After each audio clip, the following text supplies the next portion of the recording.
Соңку 5 жылда ири инфраструктуралык долбоорлор ишке ашып, өлкө тарыхында мурда болбогон өзгөрүүлөр орун алууда. Эл арасында көп айтылгандай 30 жылда болбогон иштер жасалып жатат. Бирок аларды көрбөй, көрсө да көрмөксөнгө салып, жокко чыгарган мекендештер дагы бар. Биз сиздерге жасалып жаткан жумуштардын эң ири жана негизгилерин тизмектеп берели.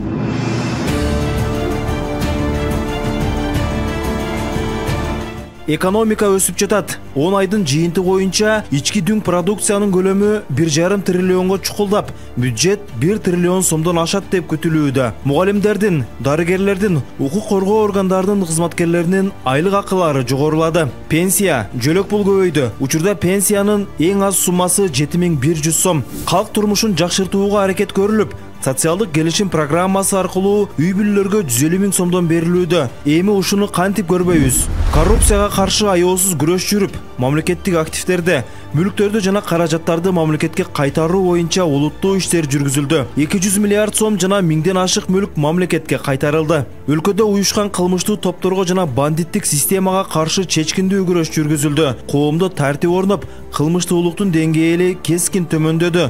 Ушуну кантип көрбөйбүз? Ири инфраструктуралык долбоорлор ишке ашууда. Кылым долбоору аталган Кытай, Кыргызстан, Өзбекстан темир жолунун курулушу башталды. Өлкө өз күчү менен балыкчы, Кочкор, Каракече темир жолун куруп жатат. Бул өлкөнүн ички бирдиктүү темир жол системасын түзүү багытындагы алгачкы олуттуу кадам.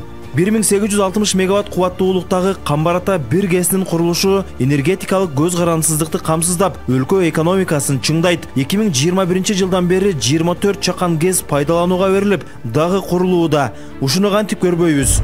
Кыргызстан дүйнөлүк аренада позитивдүү имиджге ээ болуп, тышкы саясатта активдүүлүгүн жогорулатты. Өзбекстан жана Тажикстан менен көп жылдан бери чечилбей келген чек ара маселелери тынчтык жолу менен жөнгө салынды. Учурда чек арага зым тартылып, демаркация иштери жүрүүдө. Кыргыз армиясы жаңы техникалар менен камсыз болду. Анын ичинде Байрактар, Акынчы сыяктуу заманба учкучсуз аппараттар сатып алынды. Чек арачылардын айлык акылары 17 000 сомдон 80 000 сомго көтөрүлдү. Ушуну кантип көрбөйбүз? Кумтөр алтын кени мамлекетке кайтарылып, 30 жыл бою сырттан көзөмөлдөнгөн ресурстар Кыргызстанга өттү. Паспорт, айдоочулук күбөлүк баш болгон улуттук документтер өзүбүздө чыгарыла баштады. Муну менен өлкө казынасындагы каражат үнөмдөлүп, коопсуздук камсыздалууда. Көп жылдар бою чечилбей келген жер маселеси чечилип, жарандарга кызыл китептер тапшырылды.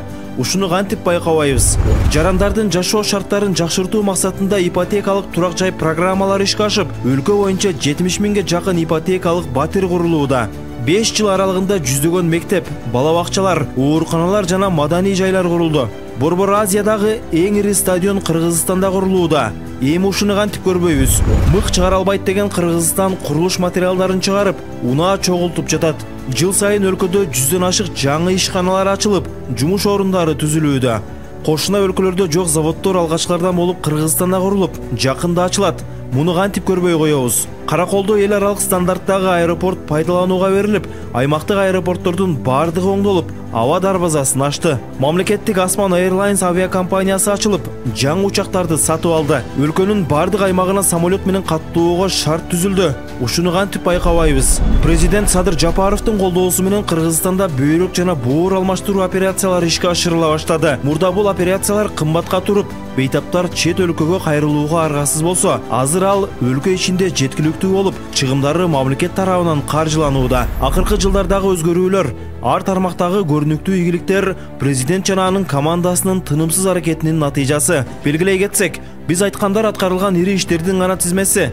Жасалган иштер арбын болгондуктан бардыгын кошсок убакыт жетпейт.